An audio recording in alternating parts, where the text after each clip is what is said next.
she's done this incorrectly. You can tell it's incorrect because I've marked it with a red X. All right, you see her work. And I even identify what the error is. Like there's something wrong with this. So I want you to get out your notes. This is the beginning of your notes or the continuation of notes from yesterday or last time, whatever it was. And identify why it's wrong. Why it's wrong. And I want you to actually, there's a little pen right here indicating that I actually want you to write stuff down in your notes in response to these questions, these prompts. Okay. So give a quick answer, not just in your head, but in words on a piece of paper.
Why is Molly's vertex incorrect?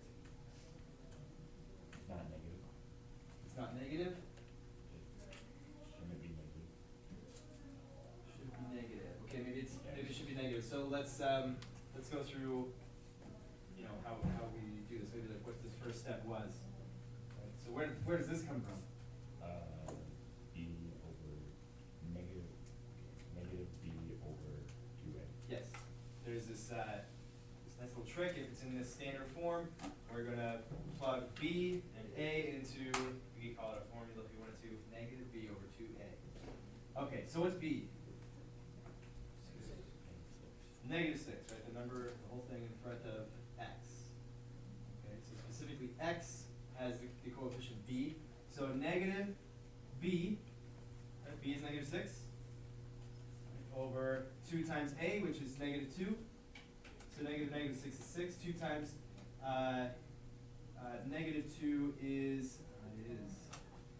negative 4. So this should be negative 3 halves. Okay, so that's one thing. So let's see.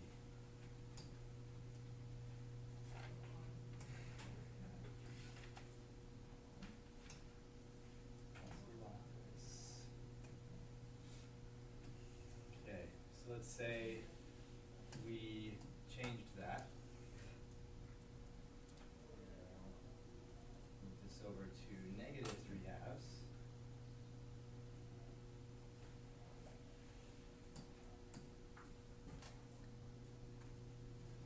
And negative there. Okay, does that fix it? Is the vertex correct now? That's where it should be. We did negative b over 2a, we got negative 3 halves. And that's it? That's how you find the vertex? Find y. You gotta find y, right? The vertex is a point on the graph, and every point on the graph has an x and a y. The vertex could be down here on the x-axis, but we haven't looked into it to find out whether or not it is. Right? So our vertex is incorrect because, for one thing, 2 times negative 2 is negative 4, which would imply that we should have 6 over negative 4, or negative 3 halves. Then we're supposed to take this and put it into the function. Negative 2 times negative 3 halves squared minus 6 times also negative 3/2 plus 3.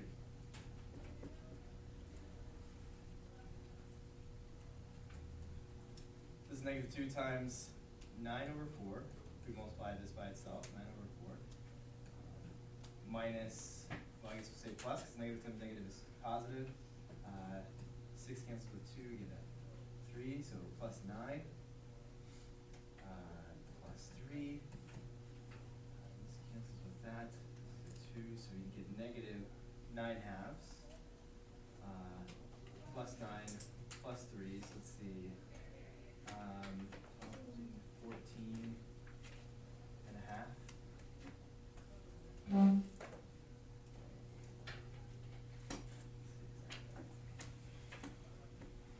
No.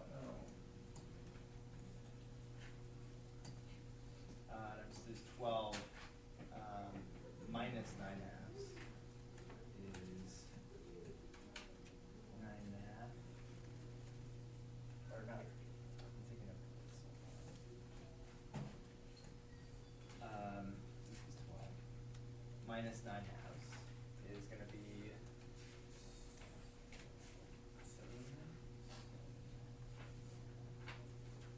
7.5. Oh, there we go. So, get all that squared away. What's the importance of that 7.5?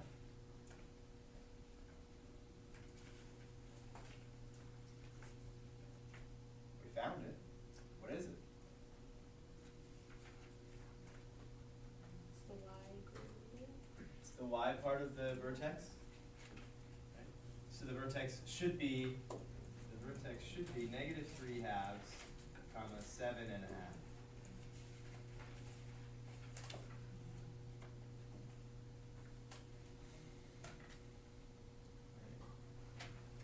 So there we go. There's the correct vertex.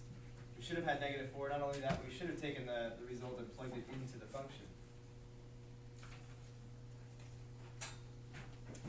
If we look at this whole function, which coefficient could have told Molly that her vertex was incorrect in the first place? In the second place. Which coefficient could have told her that her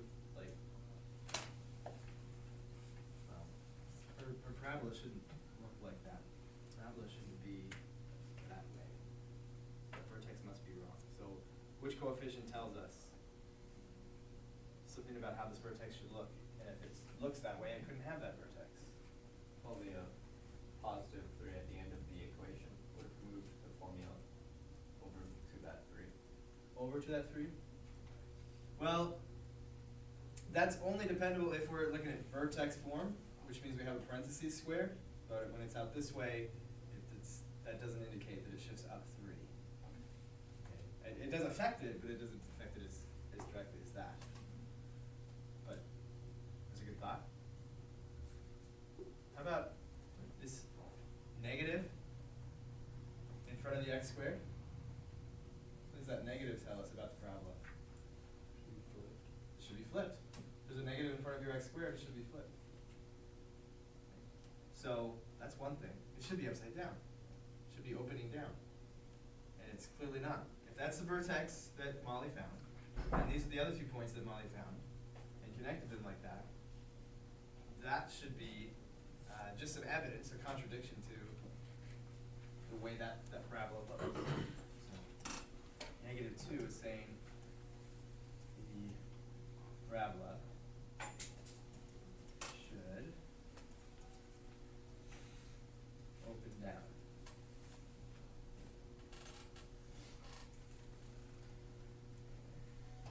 So we find x by doing negative b over 2a.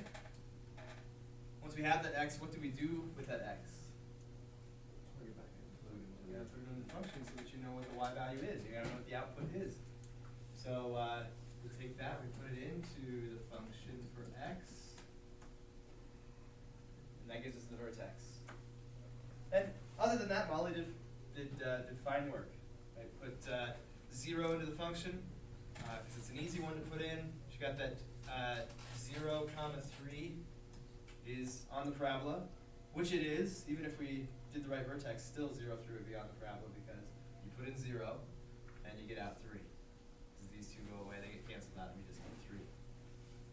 Okay, so these points are still on the parabola, it's just that the vertex should be at -3 halves, comma 7 1/2, so it should be up here. And our parabola should look like this. Alright. Move on to the next one. Okay. Omar, something similar. The vertex is incorrect, so just write down real quick in your notes why Omar's vertex is not the correct vertex.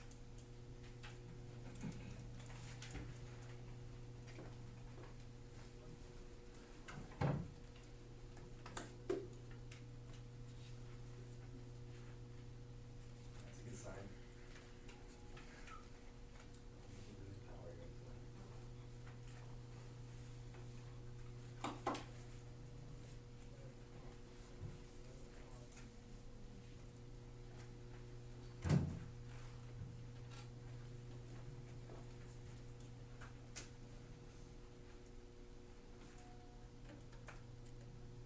Okay? Gordon, why is the vertex incorrect? God, I'm still working on the last. The last one? Chance? The +1 in parentheses should have moved it up instead of right. So Omar was thinking, oh, I know this moves it horizontally, moves it to the right 1 when it should have been to the left 1. So the +1 in the parentheses moves the graph left 1. Not the right 1. So the correct vertex would be this green vertex. -1, comma -3.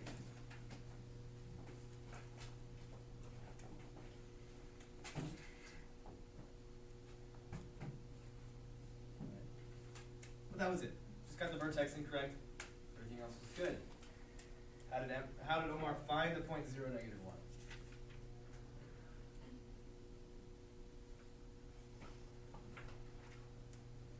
Plugged in 0. What's that? Plugged in 0. Plugged in 0. Wanted to know another point. Said to himself, 0's gonna be pretty easy to deal with, right? So just plug in 0 there, add 1, square 1, 1 times 2 is 2, minus 3, -1, 0, -1. So all this would be great if we just took this whole thing and shifted it over here, right, to the left 1 instead of to the right 1. So move it over there, and everything is good. And now your axis of symmetry would be right there. It's the only problem we have there. All right.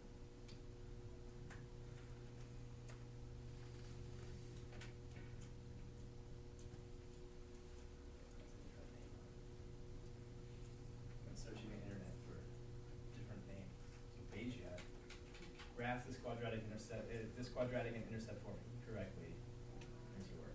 Okay. Or sorry, correctly, not incorrectly. You can see with a big green check that it's correct. Right. So just want you to that first question again, real quick. Write down what's your response to that. Why did she set x minus 5 equals 0?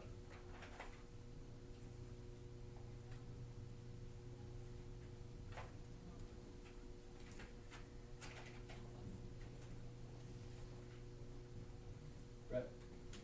If you don't want us to foil it, but all the book says is using foil, like what are we supposed to? Well, we'll handle that in because we have one where we're supposed to multiply it together, right? So I'll tell you that next. Well, in a couple of problems. But let's answer the question: why did she set x minus 5 equals 0? Why did that happen? A good reason for it.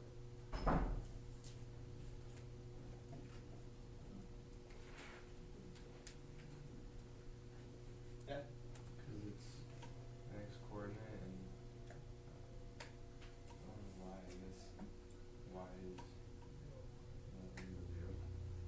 nothing but 0? When plugging negative or positive 5x.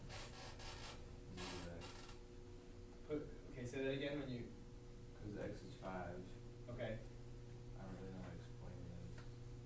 okay. So you like, remember doing this and you know how to do it? Yeah. But the explanation of why is important. And why would somebody, given this problem, this equation, immediately set x minus 5 equal to 0? Why would they do that? Word? So that way they're just dealing with x minus 1 instead, because it eliminates that 1, makes it separate.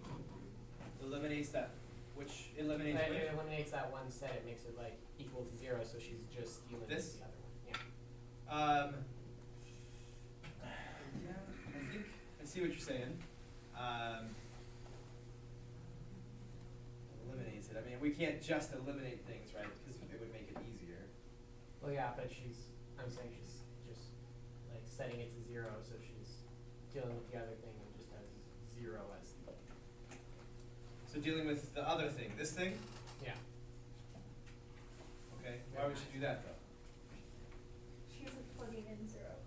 Yeah. She's setting it equal to it. Yeah, she's plugging 5. She's- Well, she's not plugging it in 5. She set it equal to 0. Why would she even care if x minus 5 is equal to 0? Yeah?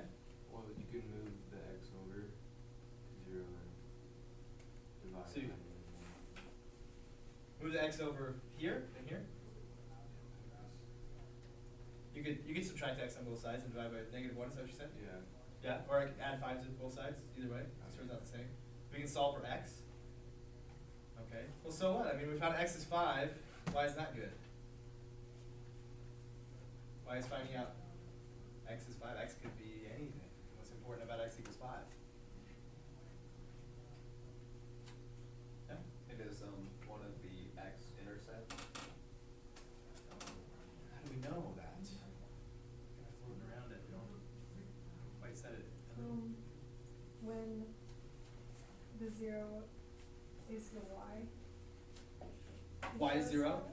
When y is 0, you have an x-intercept. Mhm. Okay, that's important. I think that Chance said something like that, right? Y is 0, right? And y is this thing, right? The output. When the output is 0, when you put in something for x and what you get out is 0, well, on the graph you're on the x-axis, right?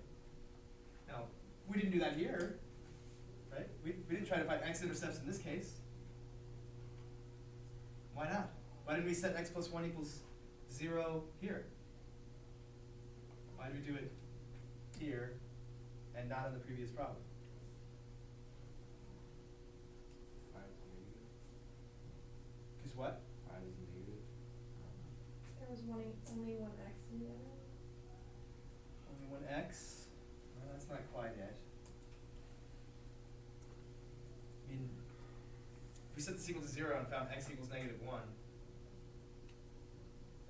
that wouldn't make y 0, right? Is it because that problem, or the problem Problem four. before, is it because that was squared? It has that square in it? That would be the reason why we didn't set that equal to 0. What does it matter? What does it matter if this is 0? It has something to do with y is 0. We haven't really made the connection. Why we just set x minus 5 equals 0? What does it have to do with y being 0? Try this. Try filling in if something, then something else, right? Try filling that in. If this, then it means this. Which is important. Try filling that in. Maybe if x minus 5 equals 0.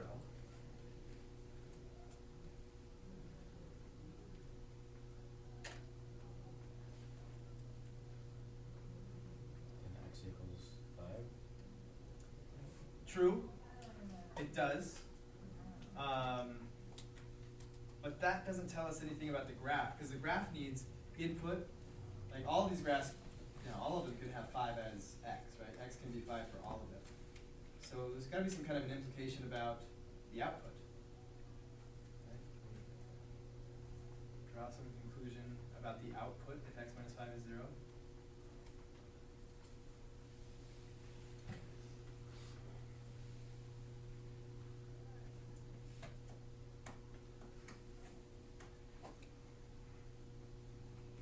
If x minus 5 is 0,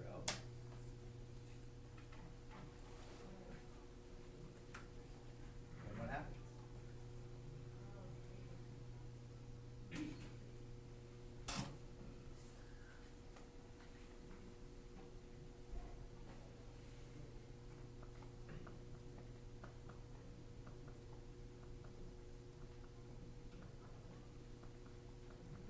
I'll let you keep looking at it.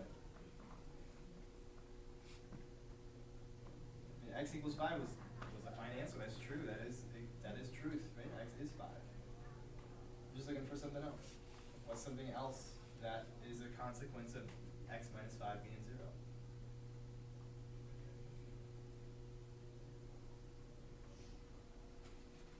Is it 2 times x minus 1 is y? Okay, so you're saying like all that's left is 2 and x minus 1, right? Yeah. All that's left. Okay. It's not quite right because there is a 0 here, right? Yeah. So if we do 2 times So x it's minus just 1, X minus 1 is, what's that? is it just x minus 1 you think that's in there? Why is that? Because 2 times 0 Is 0. is 0. But then that's 0 times Oh, x so minus it's 1. 0? Right, Brett? If we're subtracting 5 from x, does that mean we have to subtract 5 from y?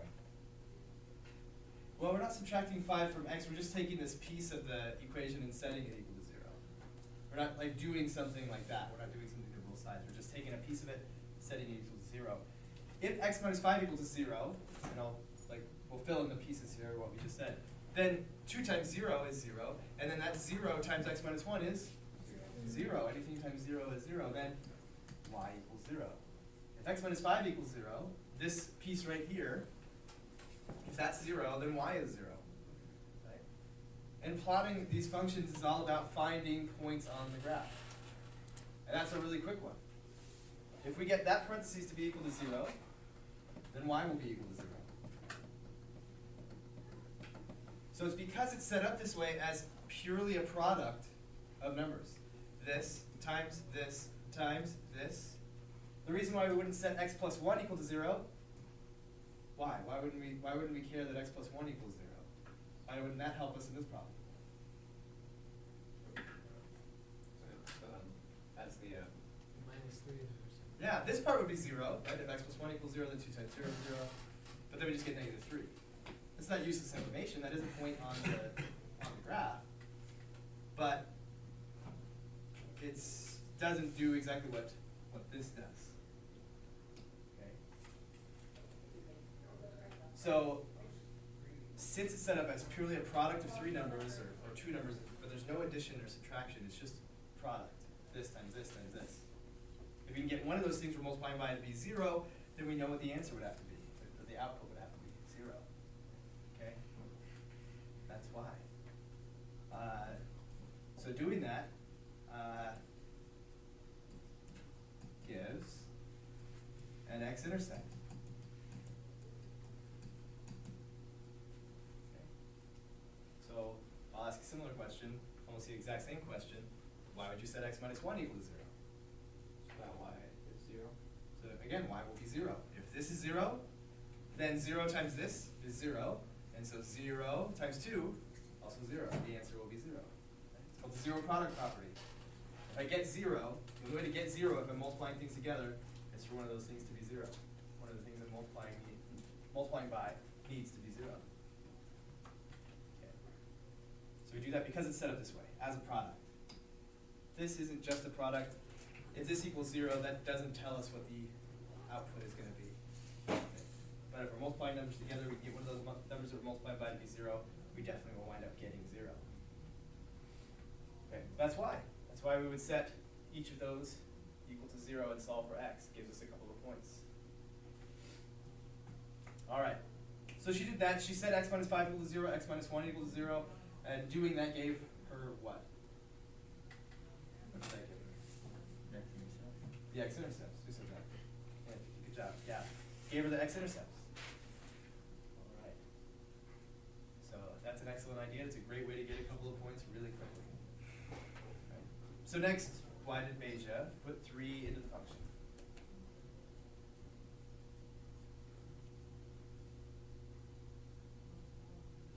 You can see she did it right there. Put 3 in for x. 3 in for x is what we get here. Why'd she do that? Why'd she pick 3? Because 3 set the equation in parentheses to either 2 or -2, and that was on the set reflection line. I got a little bit confused about the way you stated that. So say it again. She did that because it would put both points. Like with both parentheses, maybe? Yes. Okay. That's what I'm trying to say. At- At one at -2, one at 2, and that is between the x-intercepts, which is the line of reflection. Symmetry. Symmetry. Okay, see, I think that does always happen where you'll get, let's see, you'll get a positive and a negative, I think. No, that doesn't always happen. You'll get the same number or the opposite number. That's not, let's just take part of what you said there. 3, x is 3, is right in between the 2 x-intercepts. And since parabolas are symmetrical, right in between 2 x-intercepts, so it'd be 2 points that are right across from each other.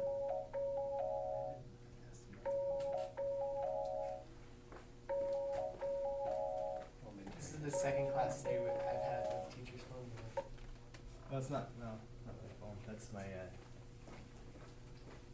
Google Voice is ringing in the browser. Okay, back to this. 3 is right between the 2 x-intercepts. The 2 x-intercepts are directly across from each other, so they must reflect over the line of symmetry. So the line of symmetry must be right down the middle. Right down the middle between 1 and 5 is 3. We could add 5 plus 1 over 2, 6 over 2, 3. Okay. So what about 3? What's important about 3? What about the parabola can we find at 3? The vertex. Find the vertex at x equals 3. You put 3 there, you put 3 there, you find the y value, -8. So the vertex is at 3, -8. So she chose 3 because she knew that 3 was right between those two, and that,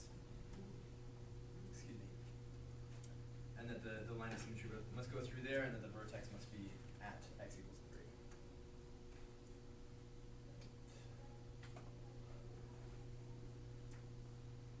Okay.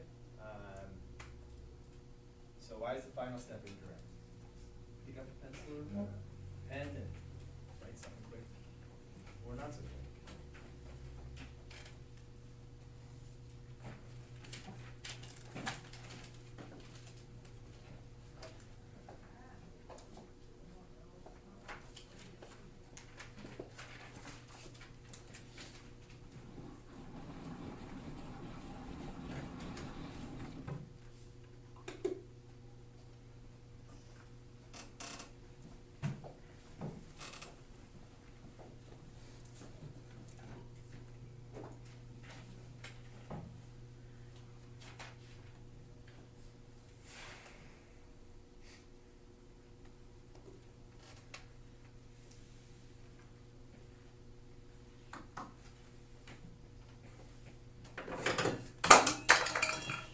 You didn't do it.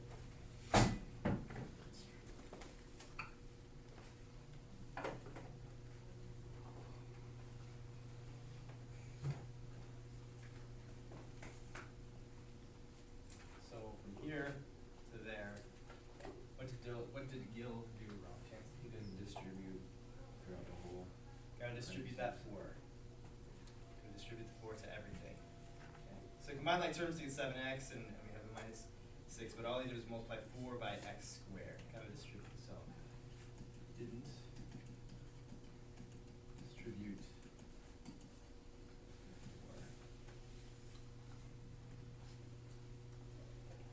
4. All right, so here we get to Brett's question. You know, if we're not supposed to use FOIL, what are we supposed to use? Wouldn't x times negative 6 be negative 6x? That one out.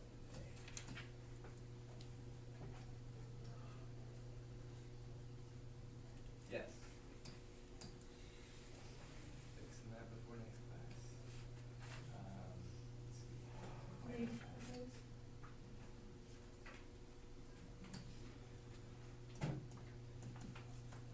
Okay. Right, so didn't distribute. So if we don't use FOIL, what are we supposed to use? Right, so that's what this question is about. What process does Gil use to combine the two parentheses? And I'm trying to bait you into answering FOIL. Okay.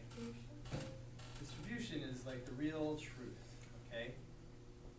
And I don't want you to get the idea that FOIL is like a bad thing, or that you've been doing it wrong, or that doing FOIL will get you to the wrong place. None of those things are true, okay? FOIL works just fine. It will get you to the right place. It'll get you the right answer, right? But If you only have two sets. if you only have two sets of two things, these two and these two, then first, outside, inside, last, helps you to remember to distribute everything to everything else. And as long as there's two sets of two, that'll always work, and it won't be a problem. The reason I'm working my way away from FOIL, and I'll just kind of dotted cross this out, because maybe Gil did use FOIL. We don't know. We don't know Gil. But what he's really using, in reality, is the distributive property. We're distributing everything here to everything in there. So if we can turn that switch in our minds from FOIL over to what FOIL is trying to help us remember, which is to distribute everything in one parentheses to everything in the other parentheses. Right. X distributes to x. X distributes to the negative 6. Now x has been distributed to everything in this parentheses. So x is done being distributed. We stop looking at it. We stop looking at it. Stop looking at it. Don't look at it anymore. It's been distributed. Okay? And that does give us x squared plus x. Or x squared minus 6x. And this one, distribute the 1, that gives us x minus 6. And now the 1 has been distributed to everything in the parentheses. And it's done. Stop looking at it. There's nothing else to look at. We're done. It's all Don't been look at distributed. it. What's that? Don't look at it. Don't look at it anything anymore ever again. So if you continue to use FOIL, you'll still get the right answers if we keep only multiplying 2 things times 2 things. But when we move to 2 things times 3 things, and you didn't take the time to turn that switch, because you thought, well, I'll just keep using FOIL because he said it's going to work for now, then you're just going to have to relearn it in the future. Okay? So maybe still use FOIL, but then say, well, what happens if I just distribute everything in the left parentheses to the right parentheses? Well, the same thing happens. Okay. All right, so we just used distribution. That's the truth. That's the real truth. Which FOIL is a kind of distribution. FOIL is a mnemonic device to help us remember to distribute. Yeah. Right? Kind of like PEMDAS. We talked about PEMDAS earlier. It's a mnemonic device to help us remember the That we're not order using that we this. agreed to combine numbers in. Just like a lot of mnemonic devices are not really the truth of what you're trying to learn, but they do help you remember things. Can you think of any other mnemonic devices?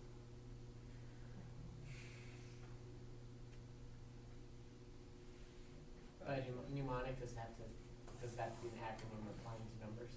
No, it could be a rhyme, it could be a song, it could be a picture, it could be anything. A mnemonic device. Like righty, tighty, lefty, loosey. But it depends on how you like facing the jar and which way is right to the jar and. True, if you're underneath the jar, then turning it to the right. Well, I would can be- never remember if turning it like that is right or turning it like that is right. So, maybe am I confused now? It usually helps most people if they're looking at the top of a lid or a screw or something like that, turn the top of the screw or the lid to the right would be to tighten it, and to the left would be loose. But then, yeah, it depends on your perception. If I'm Unless the threads turning are- the lid, this side's going to the right, but this bottom part's going to the left, right? I just have to remember that the right refers to the top of the thing. And really, like if it's like a screw that we're putting in, it's not really getting tighter. If you're just putting a screw into a board, it's not getting any tighter, it's just going further into the board. It's putting two pieces of wood together and putting the screw in that makes it tighter, and it's not the turning it to the right that makes it tighter, it's the simple machine, the screw. Hello?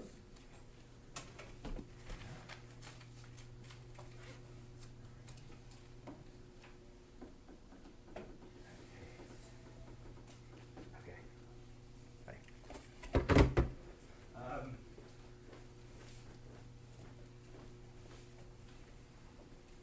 Okay, so, yeah, mnemonic devices, they're great, they help us remember things, but they don't really convey the actual truth that's going on. They kind of shorten up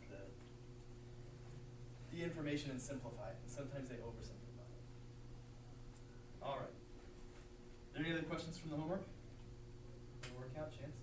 Minimum and maximum value. Oh wait, no, isn't there one more? Don't we have a Yeah. question? I think we do. Okay, we should go with that. All right, so Mina did not find the maximum value of this function correctly. Here's her work. So I've got like a emergency at home, so just respond to those two questions, and I'll be right back.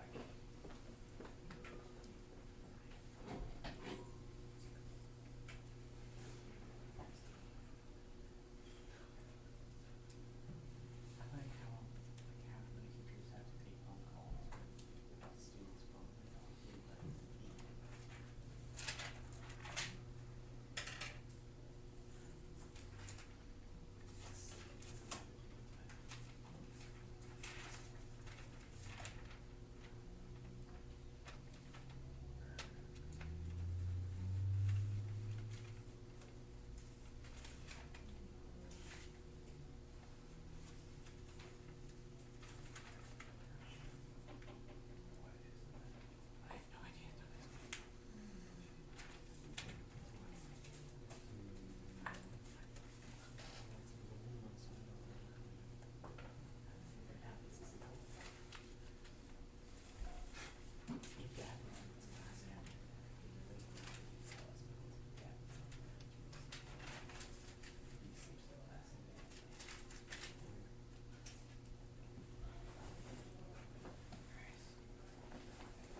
find the vertex correctly, so y is the maximum value incorrect.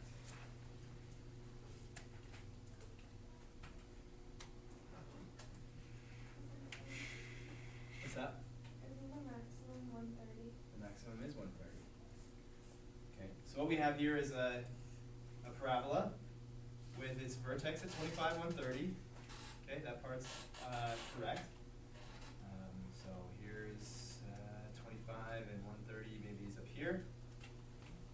All right, and let's see. Oh gosh, I don't know what's going on. This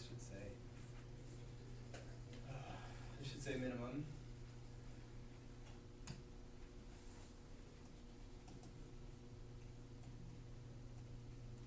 Okay. Since this is a positive 15, then which way does the parabola open? Up. Opens up. Right. So when we talk about a function, the only thing that really matters about the function is what its outputs are. You put in a certain value and you get out a value. That's what the purpose of a function is. And so when we talk about the value of a function, we're talking about the y value, the output. All right? So a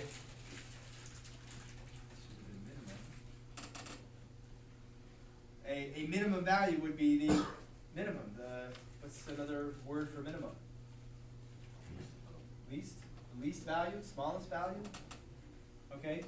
The smallest value is a y value. Okay? So where are we going to find the smallest value, the least value on this parabola? Keep it in mind, when we talk about value, we're talking about y value. What's the smallest value that this function can output? At the vertex. It's going to be right there at the vertex. Right down there at the very, very bottom, the smallest, right, furthest down value. Okay?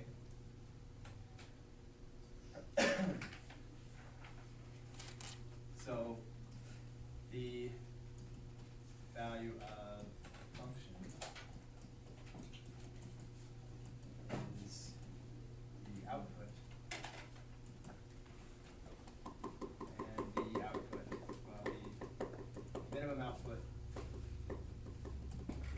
is the y value of vertex.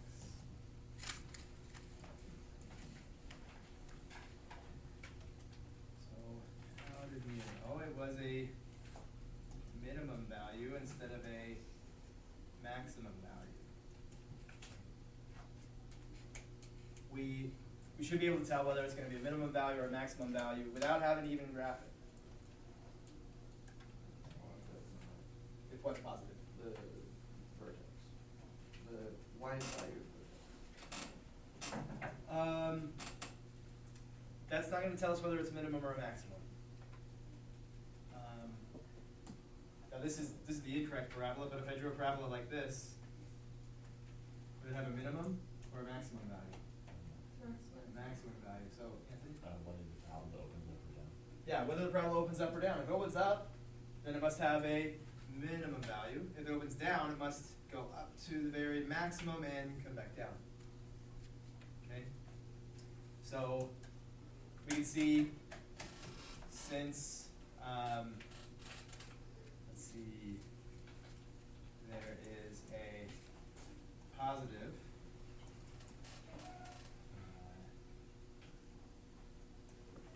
multiplied by the parentheses,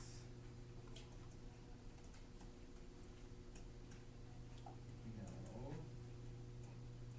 the parabola opens up. If it opens up, then the vertex must be sitting at the minimum value. Okay.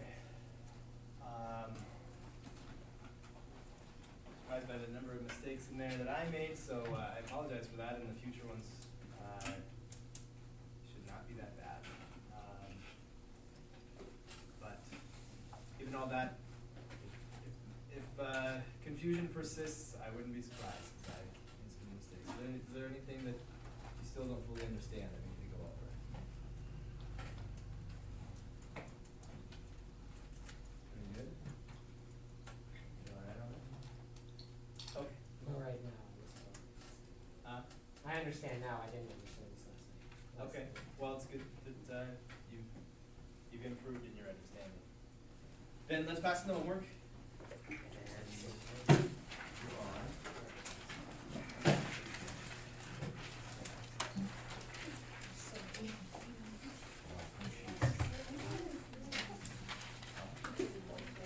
That's one.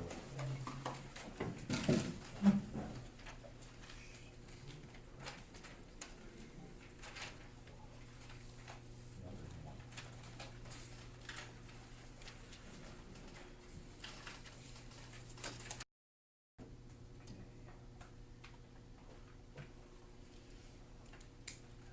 Alright, so the word solution. I keep harping on this until I feel like it's fully understood. Alright, so the solution is a really important word we all use all the time, but you may still not know the meaning of it. So we're going to talk about the meaning of this word again. So what the solution is not.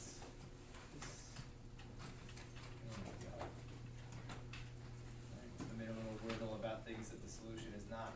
It's not the answer. Okay, that's probably the most common response that I get to what is the solution? It's the answer. Okay. No, it's not the answer. It's the question. Okay. It's not really the, well, I guess it's kind of the question. Okay, it's not the function, it's not a coordinate, it's not y, it's not x, it's not an equation, it's not the graph, it's not a table, it's not a point. Okay? Solution is something really specific, but fairly simple. Okay.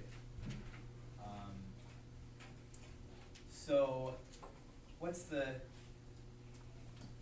find the solution to an equation? I wouldn't even write an equation up here. Okay? Equations have solutions. Equations aren't solutions. Equations have solutions. So what is the solution to an equation? Or a solution to an equation? How do we define it?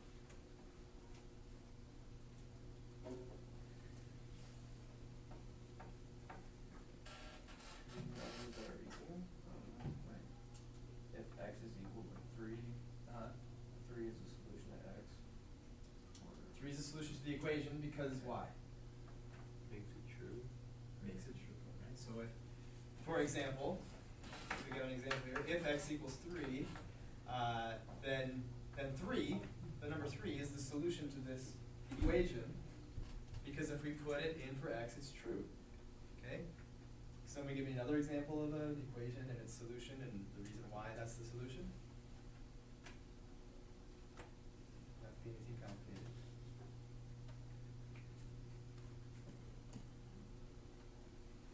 Gordon, give me an equation and its solution and the reason why it is the solution.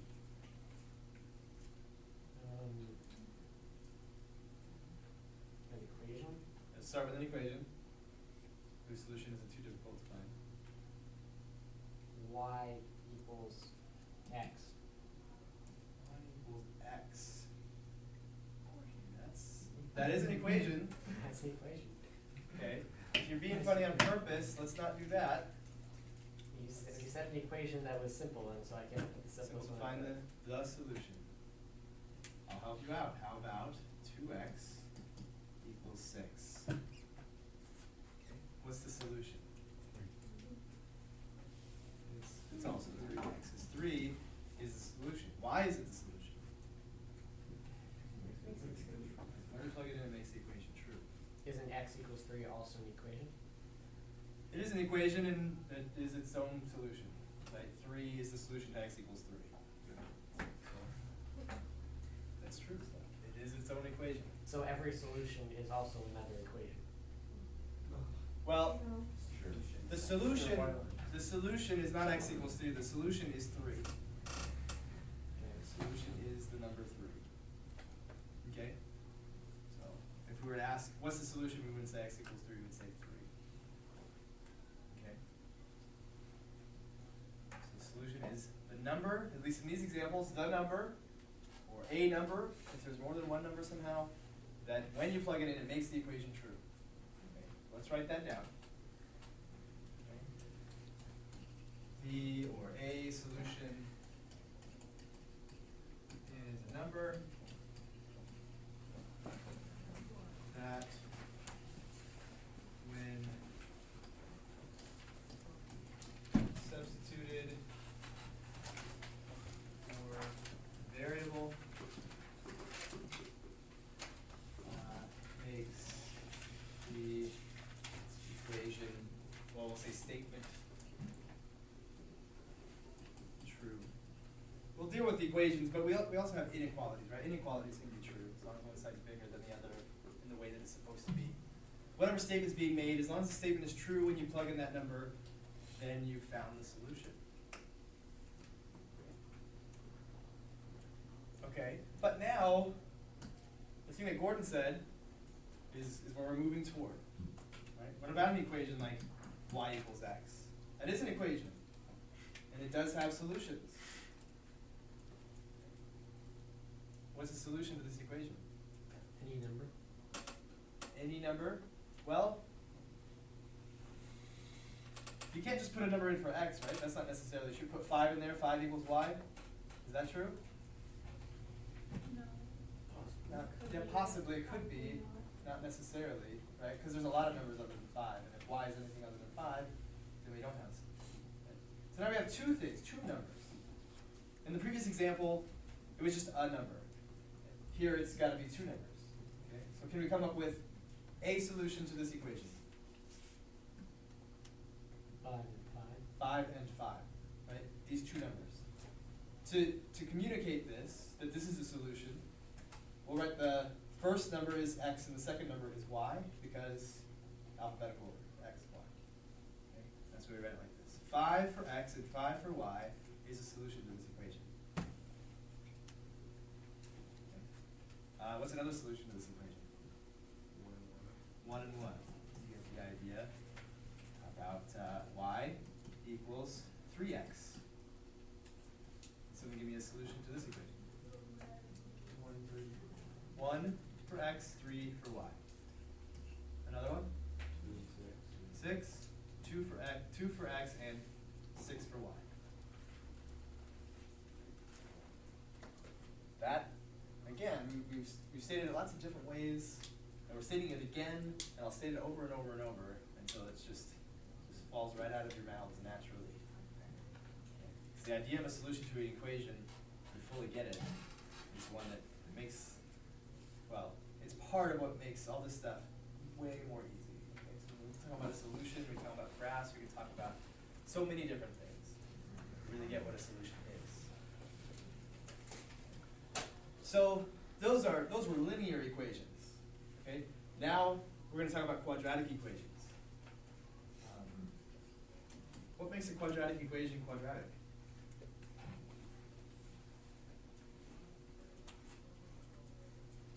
All the equations we've been dealing with in 4.1 and 4.2, those have been graphing, these are all quadratic. What do they all have in common? They all have lots of differences, but there's this one thing that they all have. Chance? X squared? X squared, right? If you have an x squared, no x cubed, no x to the fourth, that's too big. And not just x to the first power, that's too small. Right? X cubed. What we call a second degree, second because of 2, second degree polynomial. The biggest power is 2. None of them come to a point, they all have a curve instead of. They don't come to a point? Yeah, like the last section we did, they all came to a point and then went. Okay, so the shape Now of they all have the curves. shape of the graph is also a consequence of it being an x squared, right? Is that parabola shape. Okay. So let's look at a quadratic equation and then talk about the solutions to that quadratic equation. Then we're going to develop like more and more sophisticated ways to find solutions to different kinds of quadratic equations. So we'll start off pretty simple. Just start off with the simplest quadratic equation. Can we come up with some solutions to this quadratic equation? 1 and 1.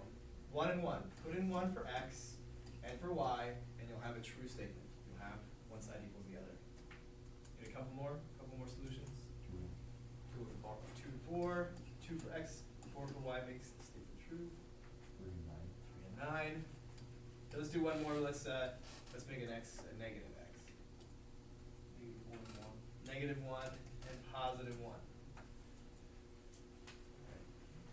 So those are the solutions. You put in, those are some of the solutions. There's lots and lots of solutions. An infinite number of solutions. What's that? The number of solutions is infinite. Yes, the number of solutions is never ending. We can never reach the end of the list of solutions. Okay. What about now? We'll shift back to this. Now we'll let y be a specific value. So what's the solution or solutions to this? 2 Or -2. plus or minus 2. Either one of those works.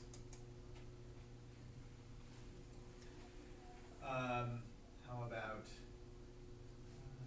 x² plus 5x equals 0. 0 is a solution?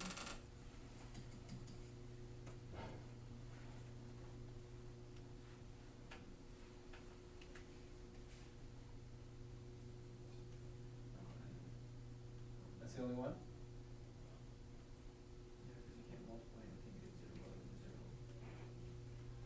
But could we get this to be like one thing and this to be the opposite? So we add together and we get 0?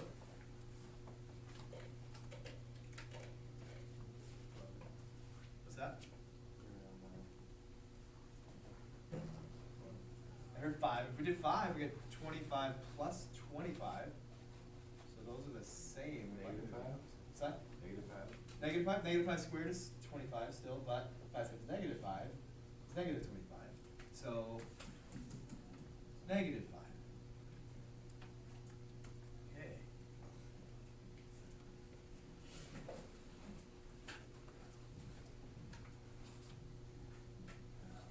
So it has two solutions. A lot of these quadratic equations are going to have two solutions.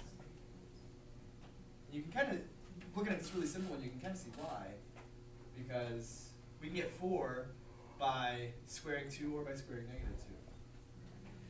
So that's kind of why we do that, or why there's two solutions.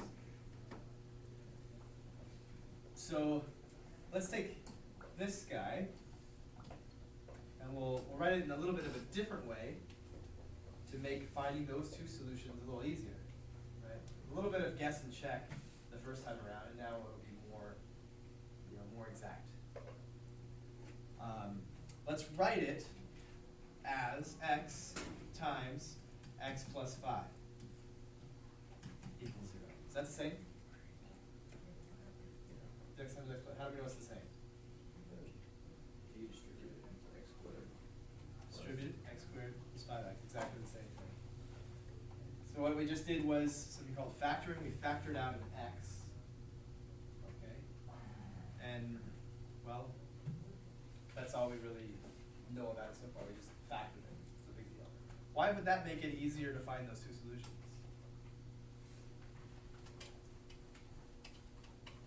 You need a hint. It goes back, back, back to, oh, that's that one.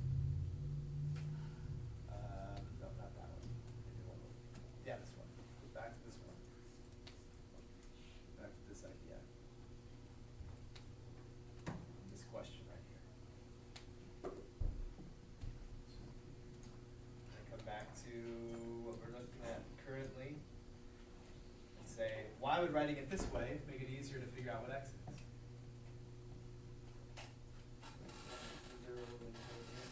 If what? If 1x is 0, the entire equation is 0. Why is that? Because anything multiplied by 0 is 0. Right, so if this is 0, we have this times 0, we get 0, right? We're trying to get 0. And if we were to write it as something times something else, then all we have to do is say, well, if this was 0, we'd have this times 0, right? So how do we find that other solution pretty quickly? Negative 5.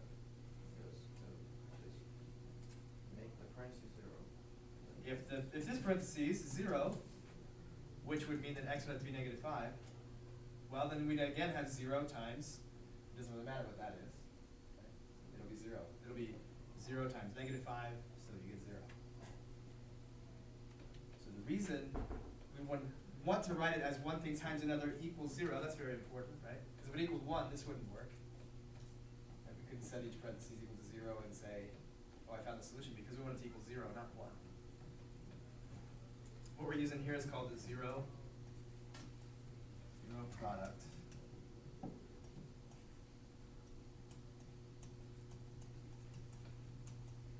Property. What we did is we took the quadratic, we factored it. Okay, we're going to do lots of factoring today. We factored it. And what that means is writing it as one thing times another, right?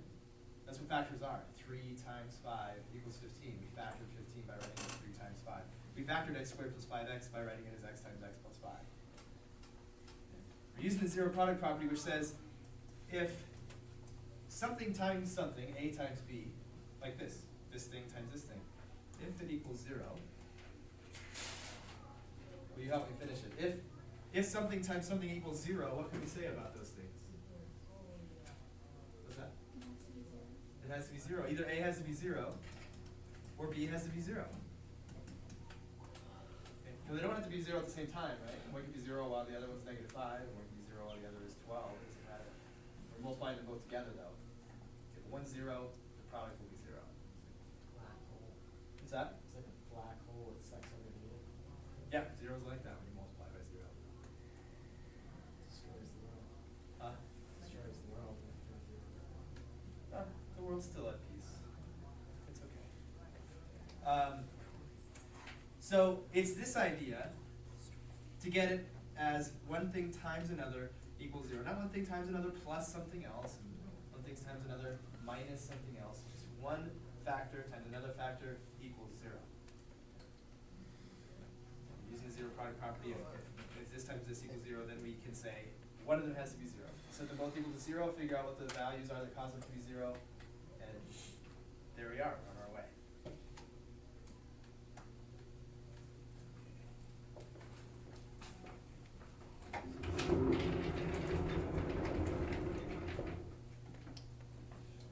The challenge then is this.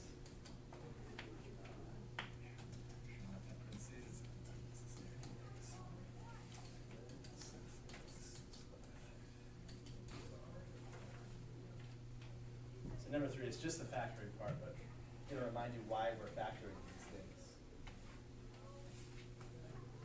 Because if we had this quadratic equals 0, and we can factor it, which means write it as a product, well, a times b equals 0 means that a is 0 or b is 0. One of them has to be 0. So there's the challenge. How do we find a consistent way to factor these things? It's not too difficult. Anybody have any ideas? Maybe even remnants of. Is it like x plus whatever? Or what do we mean? Okay, well we know that each parenthesis is going to have an x in it. So x plus 3, x plus 2. And how do we get that? They both go into 6 and 5. Okay. It's not a bad idea. 3 times 2 is 6, and 3 plus 2 is 5. Right. Let's test it out. Can we test this out? How do we test it out? Distribute. Just distribute, right? Or what you used to call FOIL. Keep that a secret. Okay. So we'll just distribute. So we'll do x times x, that gave us x squared, right? And keep distributing x. X times 2, that gives us 2x. So we'll just do this x squared is 2x. So x is distributed completely. We'll move on to 3. It's 3x plus 6. That was close. Where did this 6 come from? How did we get the 6? 3 times 2. The only way you're going to get, well, let's go back. The only way you're going to get x squared is to multiply x by x. The only way you're going to get a number is to multiply a number by another number. You got to multiply a number by a number to get just a number. 5 and 1. 5 and 1 instead of 3 and 2, 5 and 1. x plus 5, x plus 1. See, we don't want to get 6, we want to get 5. How can we multiply two numbers to get 5? 5 times 1. X squared plus x plus 5x plus 5. X squared plus 6x plus 5.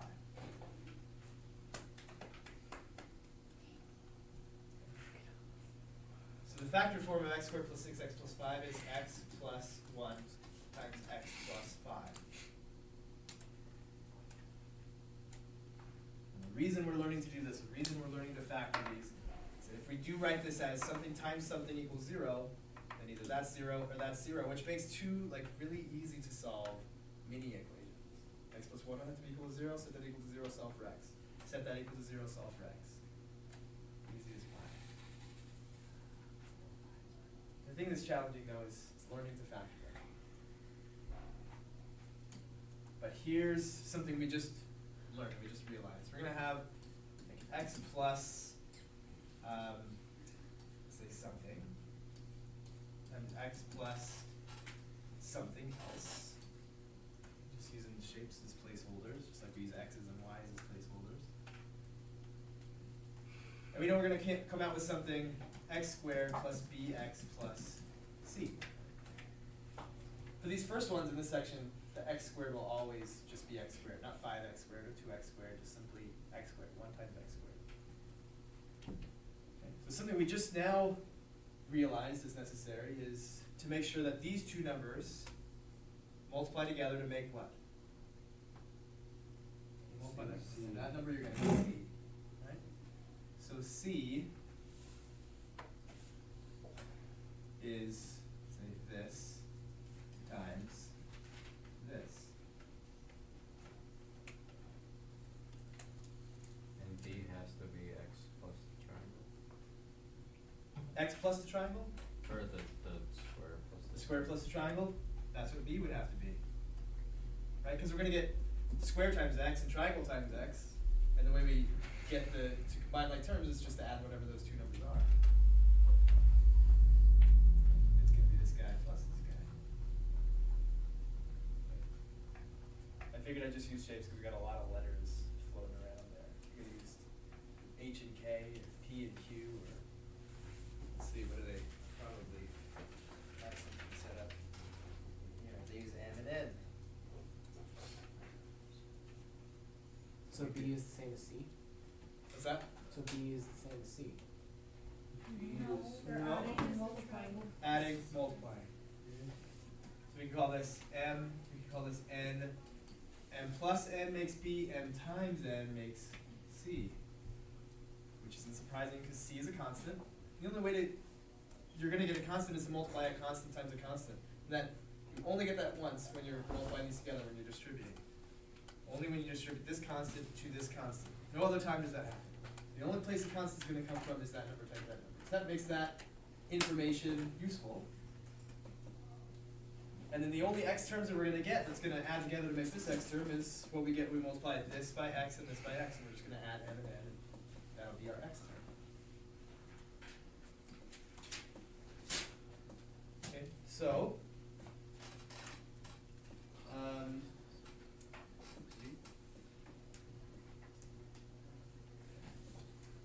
number 8, it just wants you to factor it. Just factor.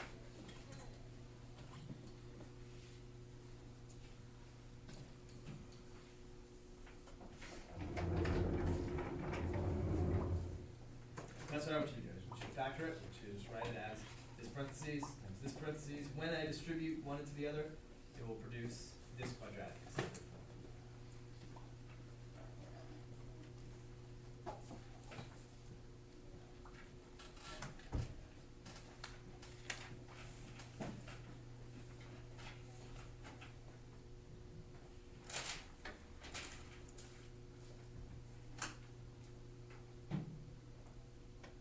Attention to the fact that 11 is negative.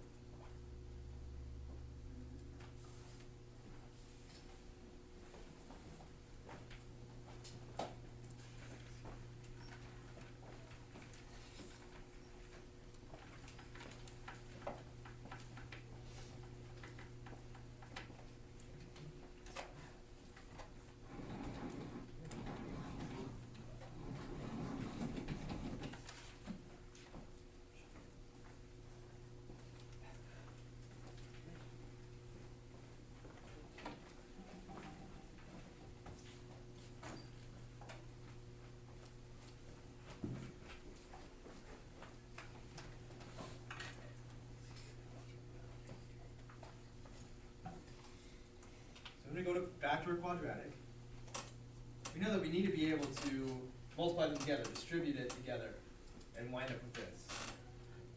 The first obvious thing is that q squared needs to come from q times a q. The only way to get q squared is when you multiply a q times a q. And we know we're gonna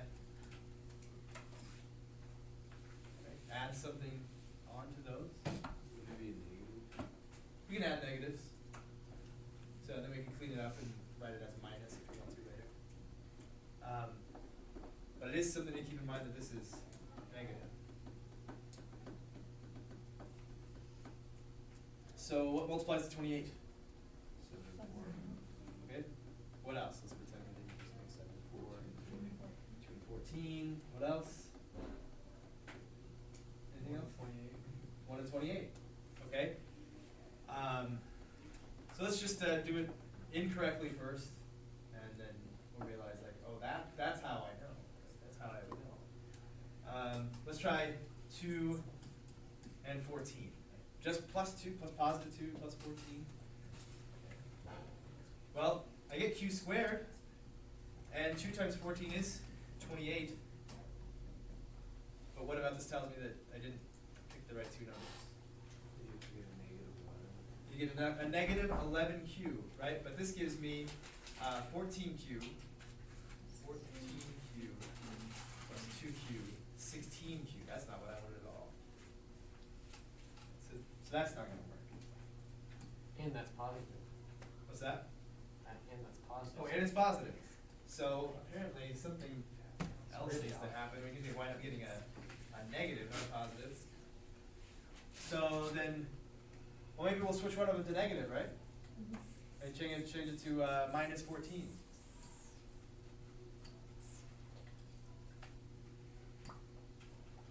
Well, now there's a couple things wrong with that. One is it doesn't add to negative 11. What's the other thing that's wrong now? Negative 28. You multiply a positive times a negative, you get negative 28. You want positive 28.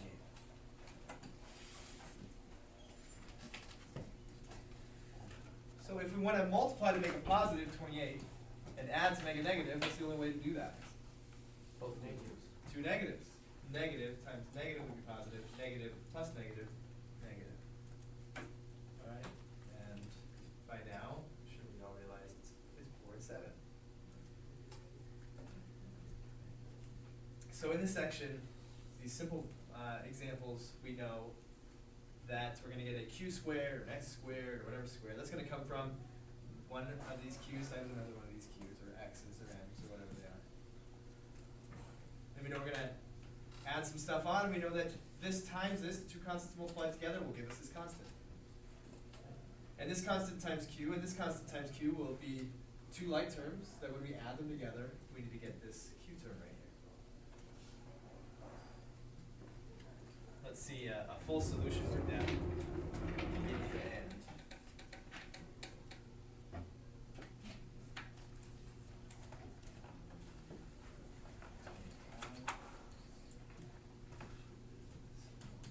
Squared minus 11x is 0.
we realize we're not doing this for nothing.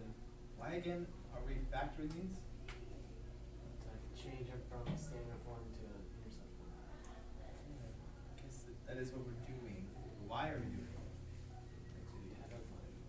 The intercept, basically. How so? Make one equation true.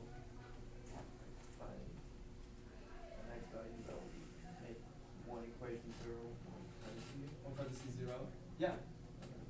So the reason why is because it's equal to 0, and if we were to get it to be a times b equals 0, then either that's 0 or that's 0, and setting that equal to 0 and that equal to 0 makes two equations that are really easy to solve.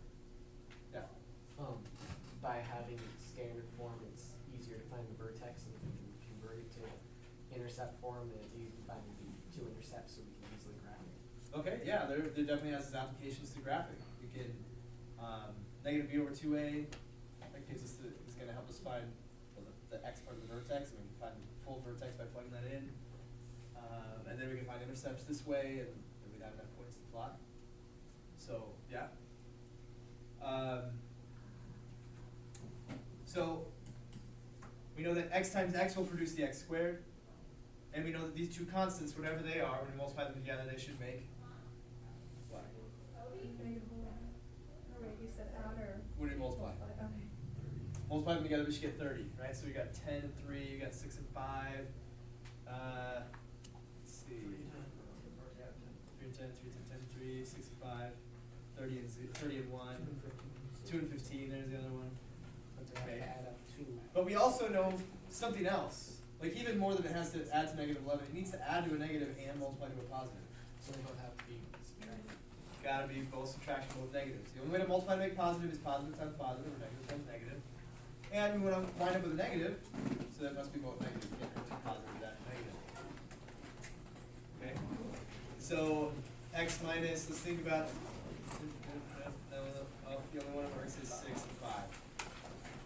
So if x minus 6 equals 0, then this whole thing is 0, which means if x is 6, we found a solution, right? If x is 6, then it's 0. If x minus 5 is 0, x is 5. With 5 in here, then we'll get 0, because we proved that by rewriting it as this product and setting that equal to 0. Take this down. It's 4.3 today. And ask you one quick question as you write that down before we leave today. Remember, the idea here is that it's equal to 0. There's no point in saying that something times something equals 5, okay? Because it's that multiplying together and getting 0 that's important. So if we start out with something like r squared plus 2r equals 80, what do we need to do first? Equal to 0, which means subtract 80 from both sides, right? Have a good day.